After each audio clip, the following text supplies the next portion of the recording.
Shalom saudara-saudaraku yang Tuhan Yesus kasihi.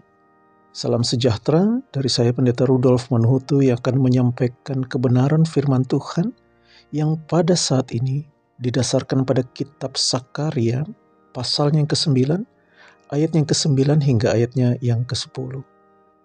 Perenungan firman Tuhan ini diberi judul Payung di Tengah Hujan. Saudara-saudara yang Tuhan Yesus kasihi, pada umumnya, Natal disambut dengan penuh sukacita, gegap gempita, dan penuh kemeriahan.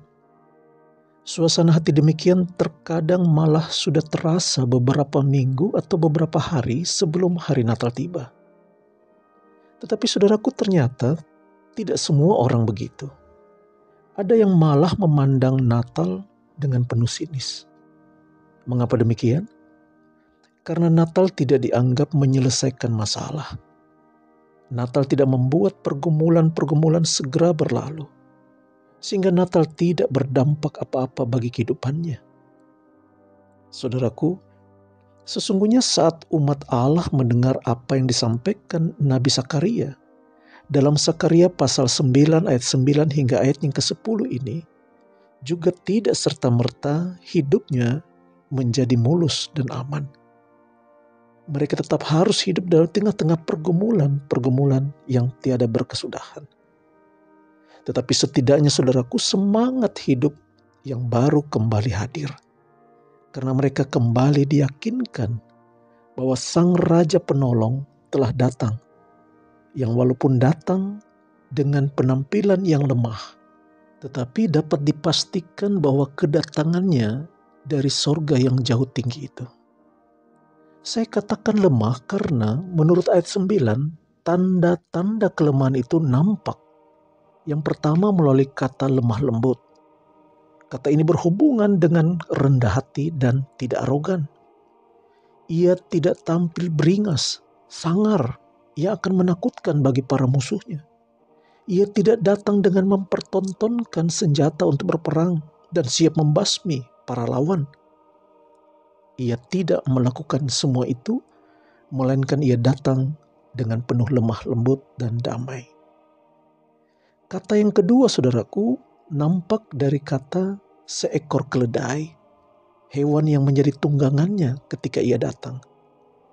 Hewan keledai biasanya dipakai bukan untuk berperang, melainkan hanya menjadi pemikul atau pengangkut beban para petani yang baru pulang dari kebun atau ladang. Tidak bisa apa-apa selain membawa barang-barang bawaan tuannya.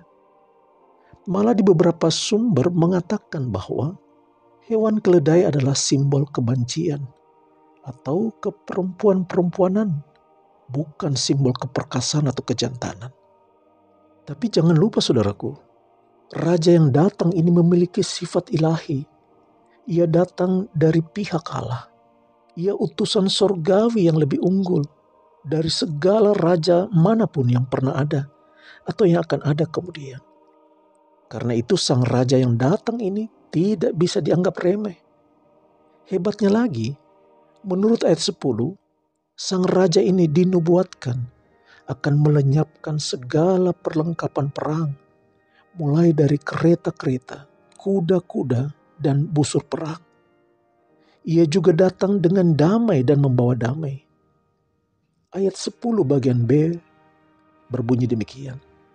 Dan ia akan memberitakan damai kepada bangsa-bangsa. Wilayah kekuasaannya akan terbentang dari laut sampai ke laut, dan dari sungai Efrat sampai ke ujung-ujung bumi.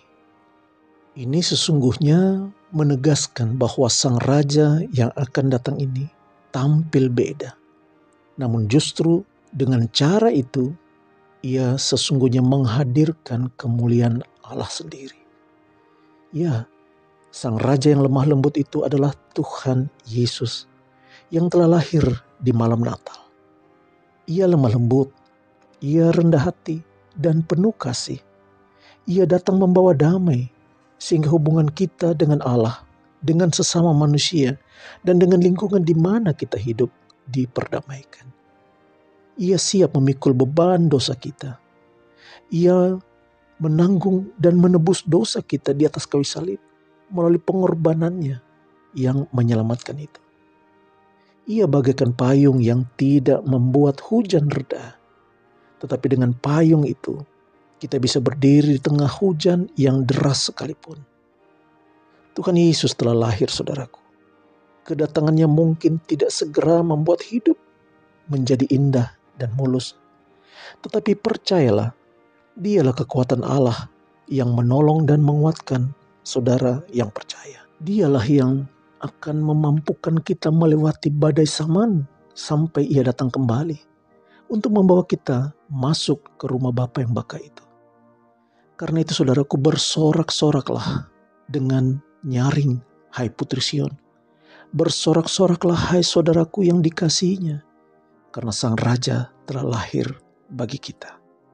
Terpujilah Dia yang datang melawat kita untuk menjadikan kita bagian dari kasih-Nya, menyebarkan damai dan menjadi kekuatan untuk setiap yang lemah demi kemuliaan Dia.